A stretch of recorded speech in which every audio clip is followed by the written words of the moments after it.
We'd like to welcome you back to the BSN Network. This is Catch the Vision. I am one of the hosts, Al Chambliss. As we was going out, we was talking about, sir, you was talking about how one person can spoil it for everybody. And it made me think about, on the natural side, just real natural. The other day I went to the supermarket and bought a bag of cherries. And, 'cause I love cherries. So I went in, I'm starting to eat the cherries, and a few of the cherries came out busted or had something wrong with them. And it made me not want to be bothered with the entire bunch, and that's how people see most Christians. Because again, you have so many people that, as you already said, are misrepresenting to the point that how do you know who's real and what's real? Right. You know what I mean? And this is the problem that we have, because the ones that's trying to be real, that's trying to do the right thing, that's living right, because there are people that's living right, whether you know it or not, it just messes it up for those people. That's right. That's right. Worldview, public view of Christianity is not what it used to be, but I want to stick to, and that's a good point. I want to come back to that, but I want to also gather, because you know what, one thing I found that we discounted our youth for many, many years, and sometimes we get so consumed with our own issues that we don't recognize that they got issues too. Yeah, really. And as a matter of fact, what we would do, we'll say, well, child, I've been there. I've done that already. But they are going through a different set of principles that we never had to encounter before. Right. And so with that being said, I want to introduce our addition to our panelists. To my right, your left, Josh. And I want to welcome him, and I want to welcome Nira here to the broadcast. This is all part of our ministry, and they come with different perspective. They come from different areas and different backgrounds. Let's welcome them here to the show. Josh, how you doing? Doing good. It's good to be here. It's good to be in. Nira, how you doing? I'm well. Good to be here too. Good. As you've been listening, we were talking about worldview versus Christian's view. Okay, and worldview is, we were speaking from our perception, and we was talking, we went global, then we went to America, and as you see, we're fine-tuning it to where we are. How do you see life?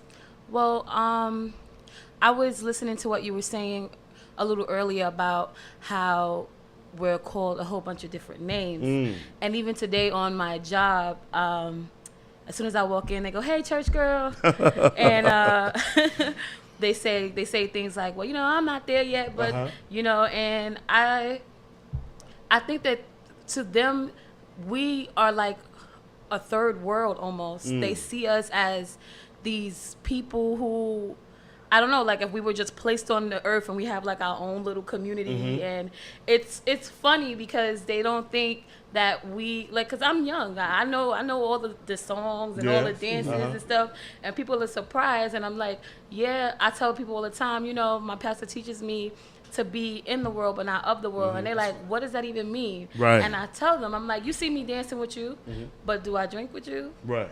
But do I smoke weed with you? Right. Am I doing all this other stuff with you? They like, no, but you cool. I'm like, yeah, because I'm here. I'm not like disconnected. Right. But I know who I am, So they look at that, and the way I see them and the way they see me is it's almost like two separate, two whole different species, if you will. So, that's where it is for me right now. So your friends, where you've been at, and the people you associate with, how do they see Christianity? They look at it as an occult, as they look at it as that, too strict. How do they see it, that it's not real, that no one can live this life? How do they see it from their vantage point?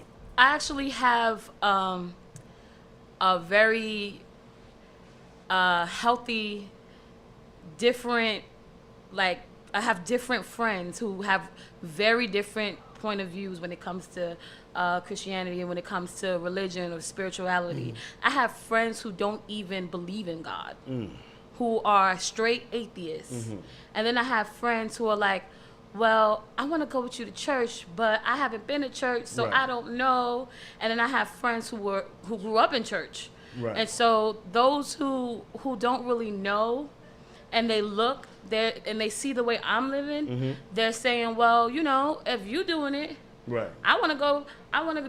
We use word like lit. So they go, oh, Lit, church is L-I-T? Yeah, they Okay. go, That's a new Neri, your word. church is lit. Your church is lit. I see it on Snapchat. I see it here, there, and so they don't. It's not overwhelming. I Right. try not to make it overwhelming for them. Okay. And Okay. then the ones who don't believe in God at all, they're always like, Neri, you're brainwashed.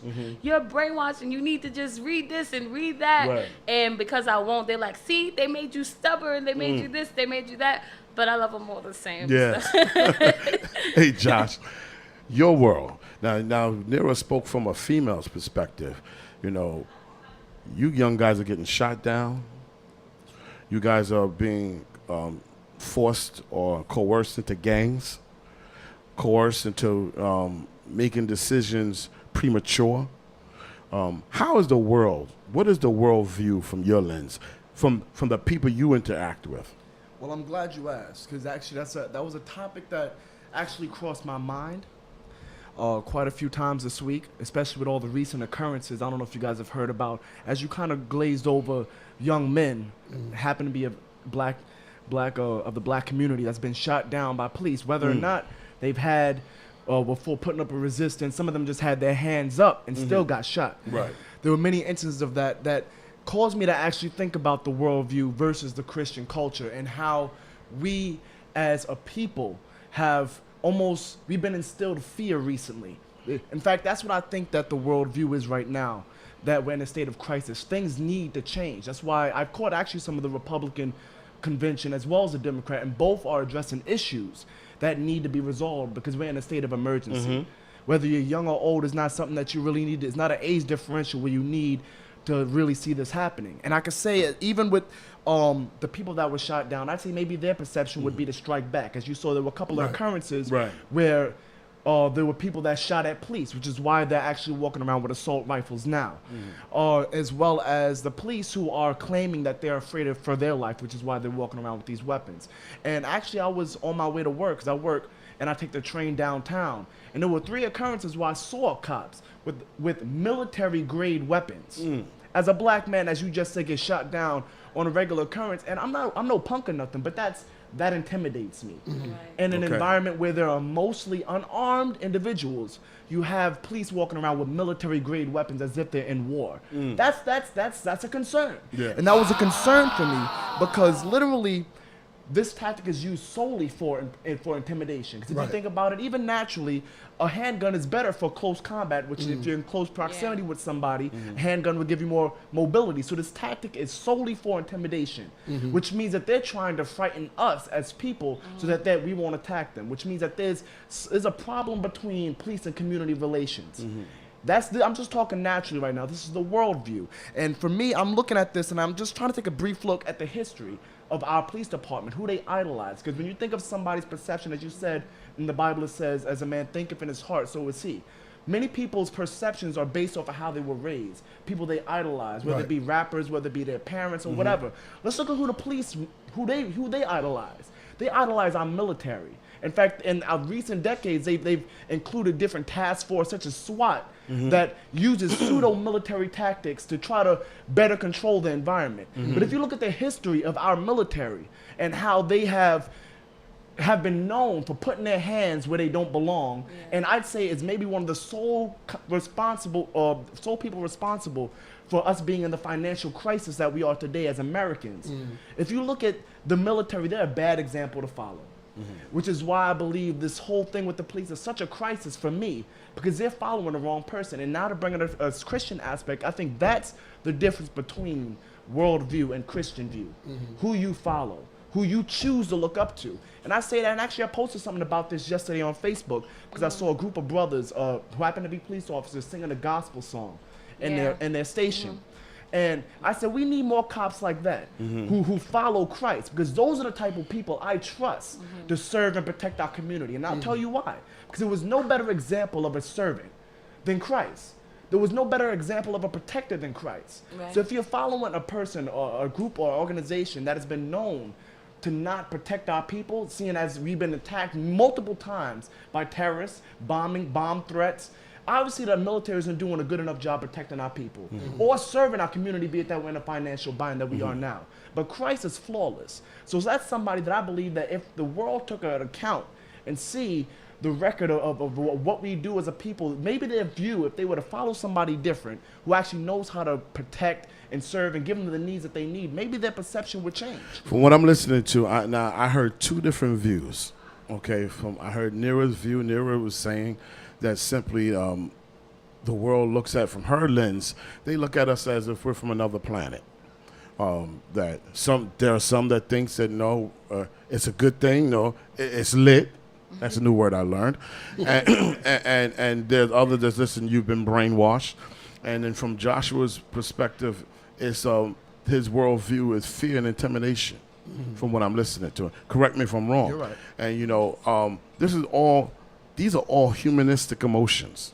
But it's to promote a reaction. That's right. Okay? And so what happens when somebody is fearful, they normally become defensive. Okay? If someone is alienated, they normally take on a different posture. Sometimes they try to be a little bit more assertive, or they go closer, withdrawn into their recluse into their little world. A virtual reality, if you will. It is all reaching for something that's not going to be beneficial.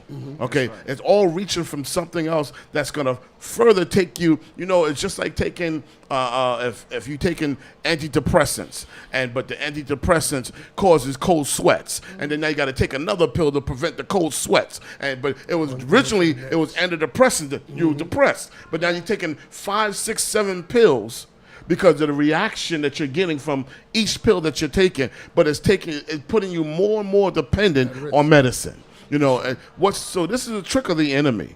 Okay, God sees things totally different. That's right. Okay, let me ask you this: do you remember, Nira and Josh? Do you remember where you were, what state you was in, prior to having a close encounter with Jesus Christ? I do. You remember where you were? Absolutely. Okay, can you identify with the fear? And can you identify with the doubt prior to? Let's talk about that, because we're talking about worldview. Sometimes we got to get off the paper and talk about somebody's experience. Yeah. Life experience means everything, And so if you can share, because you'd be surprised how many people go through the same thing, but they refuse to share it. So let's talk about that. Where were you? Talk about your life just before. Well, I want to say while I was in college, we took a class, and it was actually just a regular science class. But I wasn't where I am now, as far as knowing as much as I know about my walk. And we were talking about evolution, and she said, "I'm a Christian, but we came from monkeys." And I said, you're a Christian, but you believe we came from monkeys? She said, yeah, God made evolution. Don't you believe that? Isn't God the creator of all things? He made evolution. He made the monkeys who evolved into humans. And in my head, for a second, it made sense to me. I said, well, God is the creator of everything. And I guess he did create evolution, so I guess it is okay for me to believe that we came from monkeys, because it all. So in other words, God changed his mind. You know what? I don't want you to be a monkey no more. I want you to be. Okay. Right. So I was confused, in the conversations that I had in college were always, oh, you go to church, they brainwash you, right? And they would try to prove it to me. And because I didn't really know that much, and I wasn't where I am now, I kind of believed it.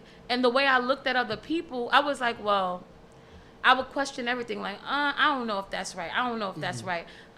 Maybe it's right. Maybe it's not right. But I was at a state of confusion. I wasn't too sure. I wasn't too sure, and I wasn't too strong in my faith. There were some things that I were like, where now I'm like, I put my whole trust in God. There were some things I was like, well, let's be realistic.